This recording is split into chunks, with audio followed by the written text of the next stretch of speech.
Hello, Richard. It is Monday. It's late. It's 10:30. I've just been to gym. And here we are.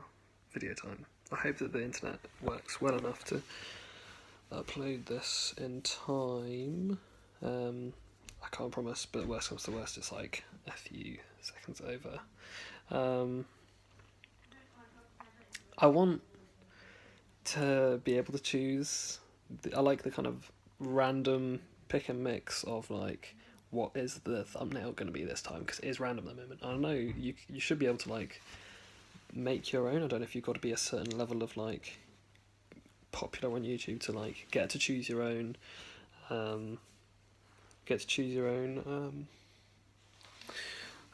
what's it called, thumbnail. But that would be funny, wouldn't it? Like just like make a face, do a background, and like write words on it and stuff. But I don't know if we can do that, to be honest. But that would be funny. Maybe what we need to do is like a bunch of like still frames. So I'm gonna do. I'll do a few like.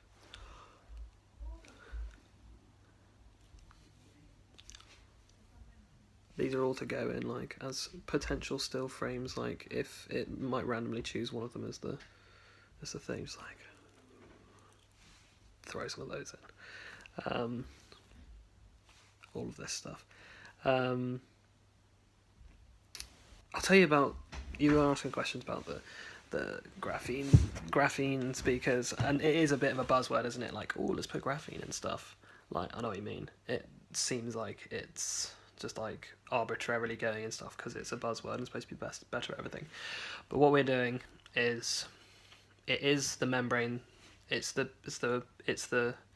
membrane that we're making it out of. So the thing that does the wobbling, that makes the sound waves itself. Like it's this moving that pushes the air, that thing that pushes the air, that's the thing we're making out of graphene. And we're technically not making it out of graphene, making it out of graphene oxide, which has a whole bunch of oxygen attached to it.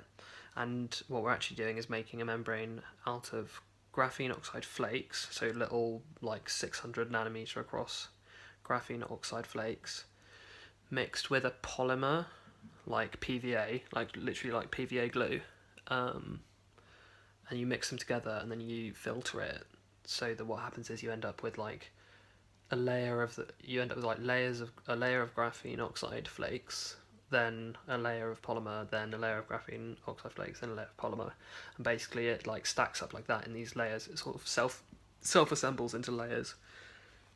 And the reason you kind of want graphene for this, or something like this, is that you want it to be light, and you want it to be firm, and you want the speed of sound in it to be very high. So the reason you want it to be light is because it makes it, it requires less energy to oscillate it. You want it to be firm because you want kind of that combination of light and firm, so that when it moves, it doesn't distort itself. So if you imagine a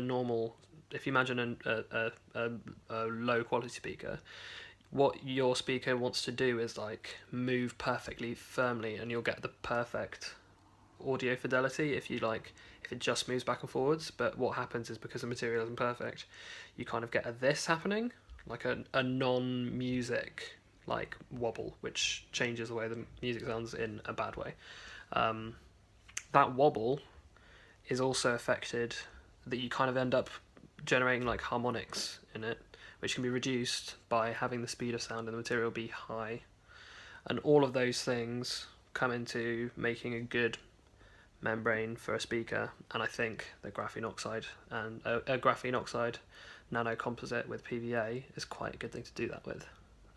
I don't know, because I haven't done the project yet, but I think that's the goal, is to get one of those. So that is the fullest description of why you might use graphene to do this.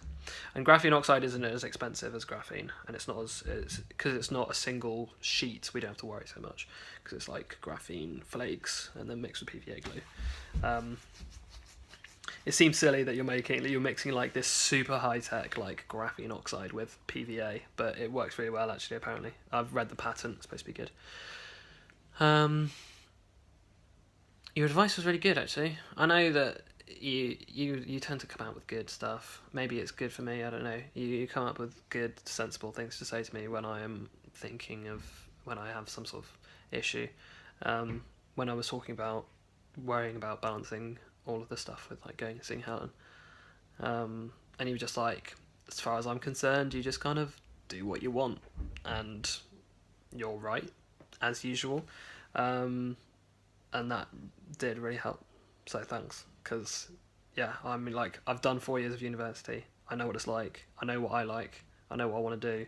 The fact that I don't want to let groups of people down or anything just means I have lots of good friends. I can't be really good friends with all of them, so just do the thing that I want to do, and that is go and see Helen. Or so. I mean, that's great. Thank you. I like that you just kind of extended it because you're in the mood. You're just like, I just want to talk to a camera and get all the stuff out, and that's great. The fact that it's something that both of us like doing is, in one way, in one way a little bit narcissistic, but as a two, it's like we're kind of narcissistic as a pair because we think we're funny and want to chat to each other. I don't know. Do you know what I mean? That's pretty. I think you know what I mean. But also just really nice because I mean you're right. It is nice to just kind of chat. I don't know why we don't like chat. It's nice to have them recorded, but I am chatting to myself right now in the camera. I know you get it, and this is for you, but we should just chat in real life as well. We haven't done it in a while, and that'd be nice. I haven't like spoke to you. I say you haven't done it in a while. It's been like a couple of weeks probably, which is a long time.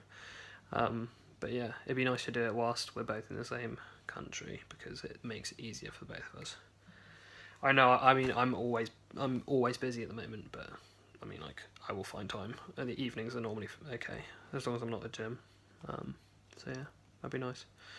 I can't believe you've completed Hollow Knight again. That's ridiculous. Arkham Horror is really good. The card game. We beat the Ghoul Priest, me and Helen, at the weekend, and it was so good. We beat it like handily. We did put it onto easy mode, but easy mode is still really hard. But we like did it. We sorted it. But we got to the second stage of the game, and we're doing quite well. But then we hit a bit of a wall, and it made me frustrated. And then I was frustrated that I was frustrated at the game, and then I spiraled into frustration, and then it turned out I was just really hungry, and I needed some food, and that felt better, and then that was it.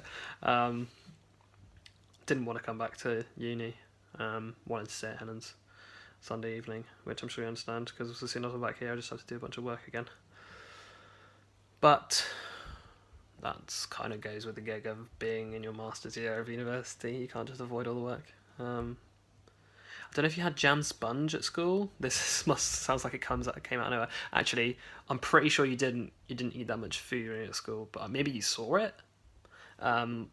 Like jam sponge with coconut. There was like a big square tray sort of shaped cake with jam on top, and then desiccated coconut on top of that. We made one of those. And it was great.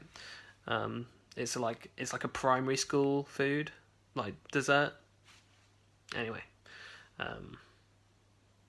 That is all. It's another long one. They're getting longer. It's just talking to each other, but via the phone. It's good. Alright. I will catch you on the flip side. Stay out.